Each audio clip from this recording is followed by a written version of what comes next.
skills and 20% acquired knowledge. It's all about building good relationships. Nung ano na, no, nung nangyari na lahat-lahat ito, I have learned ba to forgive. Not necessarily forget. Why? Sabi ko, if you love God, di ba? You should love thy neighbor. You should love your enemies. So, anong trait na ngayon? Mapalakaibigan ako. I need to build good relationships. When I joined this big company, puro mga architects, engineers sila, naka-sandals na, naka-ano pa, no? So, bakit kaya itong mga to, yung mga kasama ko lahat, may masters, yung iba may doctorate pa, ganyan. Pero mga boss namin, mga successful, no? Mga iba yung management skill, management styles nila. I stumbled on this survey by Carnegie Institute of Technology. Ano naman ang sabi niya? Kasi engineer siya. Success daw is 85% human engineering. It's all about your personality and ability to communicate, negotiate, and lead. Surprisingly, it's only 15% technical skills.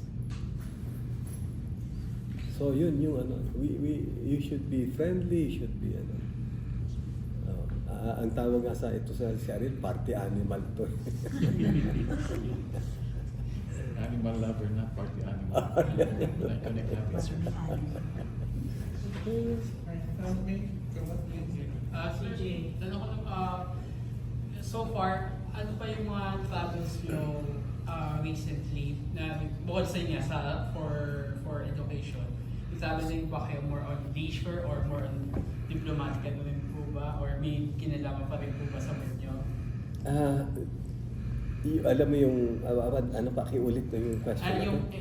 Well, ever since po na nakalaya po kayo ulit, Yeah. mas madalas na po ba mag-travel nyo bukod po sa education nyo? Yung pag-travel, depende kasi if you're required. Kasi I go to office 9 to 6 ako eh. And except if you go on leave, you go, mag-travel ka. Pero sa akin kasi, gaya ng mga cruise kunwari na Nationalista Party, no, na I get to, I really would love to travel sana. If time permits and if I'm, kasi, syempre, pero ilang beses na rin na nasubukan ko, na dinala ko yung pamilya, mga anak ko, sa cruise. So, I have to catch up with them. Ito yung, may kwento ko rin lang. Kung napanood ninyo yung kay Boy Abundaro na I Cried, meron doon kasing portion ba na one of my sons, right after I got out from incarceration, he was interviewed, ayun si Alfred. Sabi niya, galing na mag-English niya. Sabi niya, you can never pull back the time that was lost.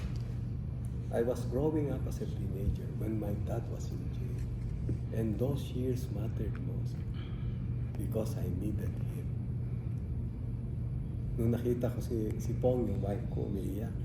Iyak, di ba? Di ba? Hindi mo na pwedeng maibalik talaga yung nangyari na yun.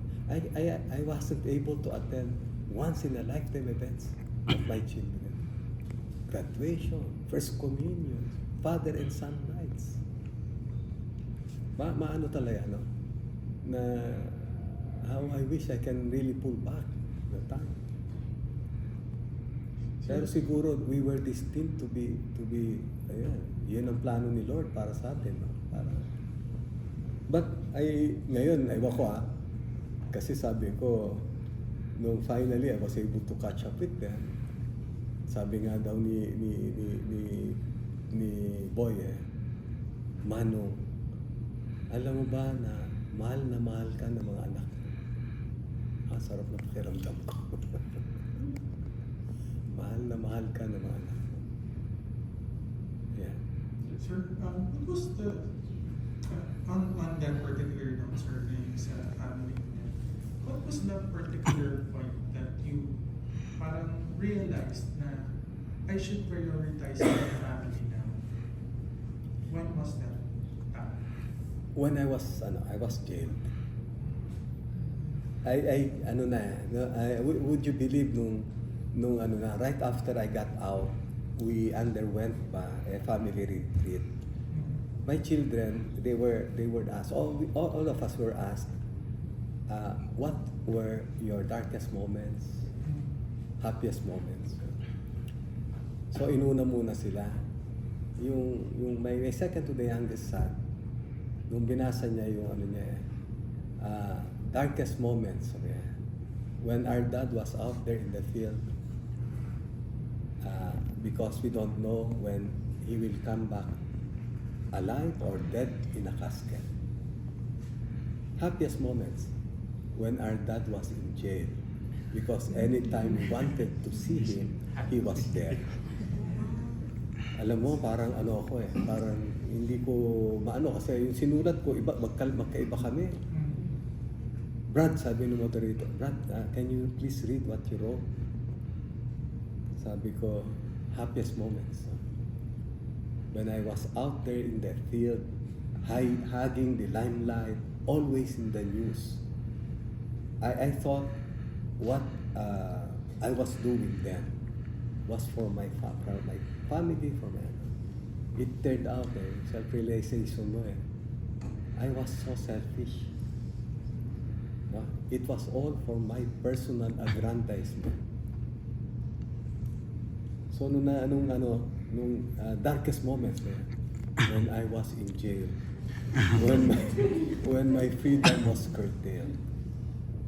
So totoo talaga, what my family needed at that time was my quality time na I denied them. Kasi I was so engrossed with my career. Diba? I was poised to be promoted the first general in my class. A class that produced 2 chiefs of staff. I don't want to be presumptuous to say I would have been a chief of staff. But easily, I would have retired a 3-star general. But lintik na prinsipyo yan. Sir? Do you ever like sometimes think that you regret some of the actions that you did in the past? Personally, sir, ako kasi I've seen you in the news.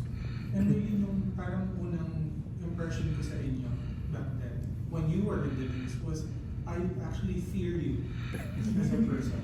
Oh, yeah. But now it's like a different story. Ganyan yung comment nila. Ariel, sabi niya, alam mo ba, nakita mo yung mga pictures mo noon? Kamukha ka ni Yul Brynner na galit na galit. I was full of anger.